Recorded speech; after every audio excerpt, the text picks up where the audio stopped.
जी बच्चों, कैसे हो आप सब लोग। बच्चों, आपको एक क्वेश्चन नजर आ रहा है स्क्रीन पे। ये हमारी आज की प्रॉब्लम है जिसको हम डिस्कस करने वाले हैं। देखिए, ये मैकेनिक्स की प्रॉब्लम है। जैसे कि डायग्राम देख के थोड़ा आपको पता चल रहा है फोर्सेस इन्वॉल्व हैं, तो पहले पता चल जाता है कि मैकेनिक्स की प्रॉब्लम है।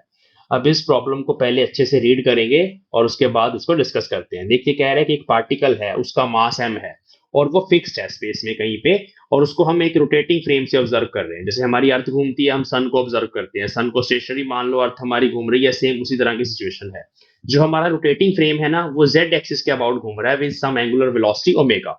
जो पार्टिकल है वो एक्स वाई प्लेन में है। देखो, मान लो अगर ये हमारा जेड एक्सिस है, तो ये नीचे वाला सारा का सारा प्लेन जो होता है जेड एक्सिस के परपेंडिकुलर, उसको बोलते हैं एक्स वाई प्लेन। पार्टिकल हमारा एक्स वाई प्लेन के ऊपर है और इसका डिस्टेंस गिवन है ओरिजिन से, विच इज कैपिटल आर। ठीक है, capital R is the distance of particle from the origin. अब दो फोर्सेस दी गई है क्वेश्चन में। एक फोर्स दी गई है F1 वेक्टर, उसको बोल दिया कोरियोलिस फोर्स। दूसरी फोर्स दी गई है F2 वेक्टर, उसको बोल दिया सेंट्रीफ्यूगल फोर्स। और चार ऑप्शंस हैं, तो हमें इसमें से सही वाले ऑप्शन बताने हैं। हो सकता है एक ऑप्शन करेक्ट हो और इसमें दो ऑप्शन भी करेक्ट हो सकते हैं। उस कैटेगरी का ये क्वेश्चन है, तो हमें चेक करना है कि इसमें से कौन कौन से ऑप्शन हमारे करेक्ट हैं। देखिए, सबसे पहले जो इस कैटेगरी के क्वेश्चन होते हैं उसमें डायरेक्ट फॉर्मूले लग रहे हैं ना।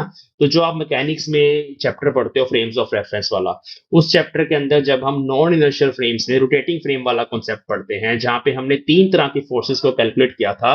एक थी ट्रांसवर्स फोर्स, दूसरी थी कोरियोलिस फोर्स, तीसरी थी सेंट्रीफ्यूगल फोर्स। ये तीनों फोर्सेस के फॉर्मूले यहाँ पे डायरेक्ट आपको चाहिए, तो इसलिए फॉर्मूले याद करने बहुत इंपॉर्टेंट है। तो मेरी आप सबसे एक जो सजेशन है वो ये है कि आप जब भी फिजिक्स पढ़ो ना, आप एक डेरिवेशन करते हो तो जो रिजल्ट्स होते हैं उसके डायग्राम के साथ रिजल्ट्स को कॉपी पे लिखना, अलग से शॉर्ट नोट्स बनाने बहुत ज्यादा इंपॉर्टेंट होते हैं अगर आप किसी भी कॉम्पिटिटिव एग्जाम्स के लिए प्रिपेयर कर रहे हो। ठीक है, तो वैसे मैं आपके लिए शॉर्ट्स वीडियोस डाल रहा हूँ जिसमें मैं ये सारे फॉर्मूले डालता चला जाऊंगा। मेरे चैनल पे आपको नजर आ जाएंगे, इवन इनकी प्लेलिस्ट बनाएंगे हम, ताकि जब आप रिवीजन करने बैठो तो आप जस्ट शॉर्ट्स को देखो और आपके सारे फॉर्मूले रिवाइज हो जाए। वैसे आपके शॉर्ट नोट्स बनने भी बड़े जरूरी हैं। चलिए, coming back to the question, हम इस सिचुएशन को इस तरह से समझेंगे जैसे मैंने यहाँ पे एक डायग्राम बना रखा है। तो ये हमारा जो ऑरेंज कलर का फ्रेम है, ये वाला, ये हमारा रोटेटिंग फ्रेम है। जेड एक्सिस के अबाउट ये ऐसे घूम रहा है। यहाँ पर एक ऑब्जर्वर है जिसको मैंने रीजन पे मान लिया। आर डिस्टेंस पे ये हमारा पार्टिकल है। इस पार्टिकल को पार्टिकल पी मान लेते हैं। ये रेस्ट पे है, वैसे रेस्ट पे है लेकिन फ्रेम घूम रहा है। अब जब आप घूमते हुए फ्रेम से उस पार्टिकल को देखेंगे तो आपको लगेगा पार्टिकल घूम रहा है, क्योंकि आप तो रोटेटिंग फ्रेम के अंदर हो। जैसे हम अर्थ के ऊपर बैठे हैं ना, तो अगर आप सन को देखते हो तो सन आपको घूमता हुआ नजर आता है अर्थ के अराउंड। सन हमारा स्टेशनरी है और अर्थ हमारी सन के अराउंड घूमती है ना। तो ये अर्थ रोटेटिंग फ्रेम है और मून को भी उसके विद रिस्पेक्ट टू अगर मैं यहाँ पे फिक्स मान लूं तो आपको ऐसे उल्टा नजर आएगा, है ना। तो जैसे हमारी अर्थ की जो डायरेक्शन ऑफ रोटेशन है वो वेस्ट टू ईस्ट है, सन हमें ईस्ट टू वेस्ट घूमता हुआ नजर आता है। तो सेम सिचुएशन इस तरह की है। यहाँ पे ऑब्जर्वर है, यहाँ पार्टिकल है। डायग्राम पे ध्यान दें। अब अगर हम इस तरह से घुमा दें इस रोटेटिंग फ्रेम को, इस तरह से, तो पार्टिकल जो है वो उल्टा घूमता हुआ नजर आएगा, वो इस तरह से घूमेगा। ठीक है, तो यहां मैं आपको क्लॉकवाइज नजर आ रहा होगा ये चीज। ये अगर एंटी क्लॉकवाइज है तो ये क्लॉकवाइज घूमता हुआ नजर आएगा। अब जेड एक्सिस के अलोंग ओमेगा वेक्टर है, लेकिन इस पार्टिकल के लिए ओमेगा नीचे चला जाएगा। अब इस पार्टिकल की कुछ लीनियर वेलोसिटी भी नजर आएगी, क्योंकि आप अंदर से देख रहे हो पार्टिकल वैसे रेस्ट पे है, लेकिन जब आप खुद घूम रहे हो पार्टिकल रेस्ट पे है तो वो आपको घूमता हुआ नजर आ रहा है। तो उसकी एक लीनियर वेलोसिटी भी है जिसको हम वी वेक्टर बोलते हैं, जो हर पॉइंट पे उस पाथ के टेंजेंशियल होगी। ये सर्कुलर पाथ बनेगा यहाँ पे, उस पाथ के टेंजेंशियल होगी, और इस वेलोसिटी के कारण जो फोर्स लगेगी उसको बोलेंगे कोरियोलिस फोर्स। तो कोरियोलिस फोर्स तब लगती है जब किसी रोटेटिंग फ्रेम के अंदर पार्टिकल मूविंग होता है।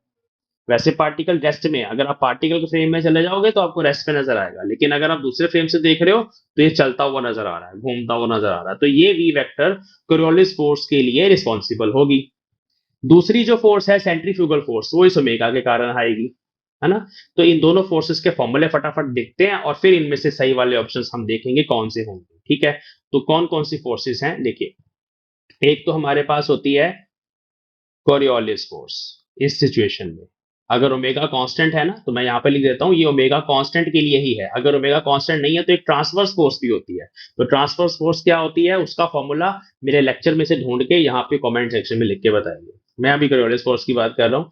तो कोरियोलिस फोर्स का फॉर्मूला होता है -2m ओमेगा क्रॉस v। तो ये इसका फॉर्मूला है, इसको हम कैलकुलेट करेंगे। तो इसको खोलेंगे तो ये बनेगा -2m ओमेगा क्रॉस v। पहले डायरेक्शन देख लेते हैं इसकी किधर होगी। देखो, ओमेगा वेक्टर नीचे की तरफ है, वी बाहर की तरफ है, तो हमने अपनी फिंगर्स को ओमेगा की तरफ रखना है और वी की तरफ घुमाना है। तो थंब मेरा अंदर की तरफ जा रहा है, तो इसकी डायरेक्शन अंदर की तरफ होगी, आर के ऑपोजिट। तो इसको हम पहले ऐसे खोल लेते हैं, ओमेगा वी लिख लेते हैं, और डायरेक्शन में मैं आर कैप लिख रहा हूं, ठीक है, कैपिटल आर कैप। डायरेक्शन अंदर की तरफ है इसकी, याद रखना। अब v को आप आर ओमेगा पुट कर सकते हो, यहाँ पे सर्कुलर मोशन में ये सिंपल रिलेशन होती है, v is r times omega, यहाँ पुट कर देंगे 2m ओमेगा आर ओमेगा। यहाँ पे आर वो डिस्टेंस है पार्टिकल का फ्रॉम एक्सिस ऑफ रोटेशन या फ्रॉम ओरिजिन, तो वो हमारा कैपिटल आर क्वेश्चन में गिवन है, तो कैपिटल आर ओमेगा आर क्या, इसको सॉल्व कर लेंगे, -2m omega square r are क्या। तो ये हमारी है F1 फोर्स। तो अभी ऑप्शन देखेंगे, F1 फोर्स हमें गिवन है, देखिए -2m omega square r r cap.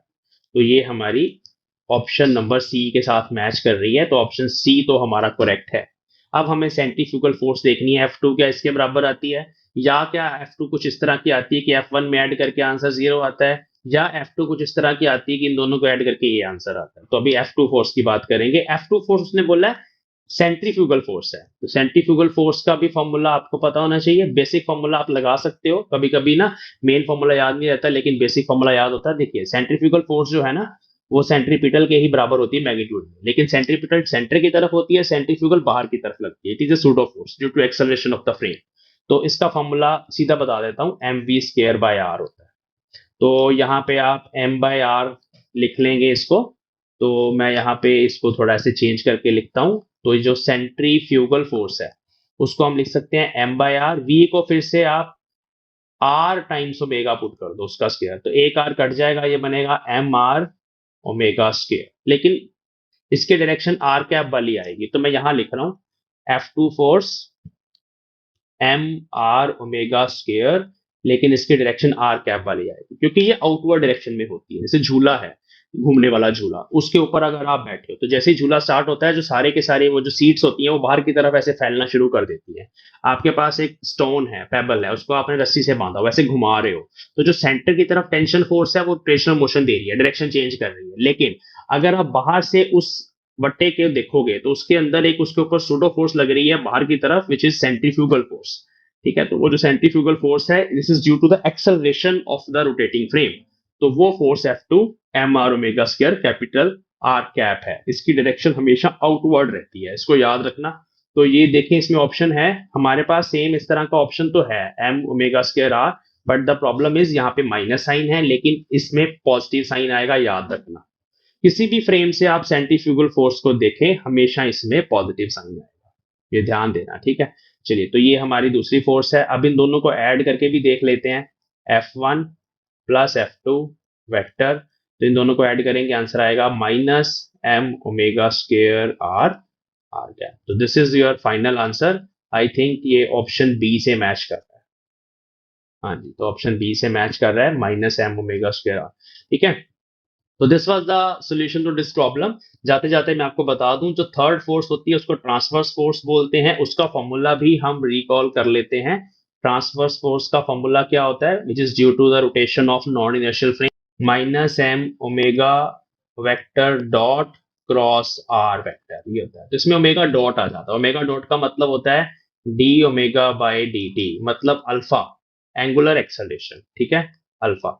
अब एंगुलर एक्सेलरेशन तो यहाँ पे बच्चे 0 है, क्योंकि जो हमारा फ्रेम है एक्स वाई जेड फ्रेम, वो कांस्टेंट ओमेगा के साथ घूम रहा है, तो D omega by D T यहाँ 0, इसलिए ट्रांसवर्स फोर्स नहीं लगेगी। इस केस में दो फोर्सेस लगेंगी, कोरियोलिस फोर्स और सेंट्रीफ्यूगल फोर्स, ठीक है जी। तो ये हमारी आज की प्रॉब्लम यहाँ पे फिनिश होती है। We will meet in the next problem. Thanks for watching.